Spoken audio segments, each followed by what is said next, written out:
தேமுதிக மாவட்ட செயலாளர்கள் ஆலோசனைக் கூட்டம் கோயம்பேட்டில் உள்ள அந்த கட்சியின் தலைமை அலுவலகத்தில் நடைபெற்று வருகிறது. அது குறித்த தகவல்களை தருகிறார் நமது செய்தியாளர் ஆனந்தன். தேசிய முற்போக்கு திராவிட கழகத்தினுடைய மாவட்ட செயலாளர் கூட்டம் கோயம்பேட்டில் உள்ள கட்சி அலுவலகத்தில் விஜயகாந்த் தலைமையில் நடைபெற்று வருகிறது.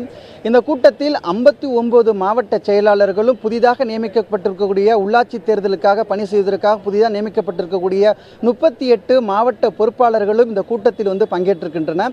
அது மட்டுமில்லாமல் மாநில நிர்வாகிகளும் இந்த கூட்டத்தில் பங்கேற்றிருக்கிறார்கள். அப்பொழுது வரக்கூடிய உள்ளாட்சி தேர்தலில் கூட்டணி சார்ந்து போட்டியிடுவதா இல்லை தனித்து போட்டியிடுவதா, மக்கள் நல கூட்டணியுடன் தொடர்ந்து இணைந்து செயல்படுவதா என்று உள்ளாட்சி தேர்தலை சந்திப்பதா என்று இந்த கூட்டத்தில் ஆலோசிக்கப்படுகிறது.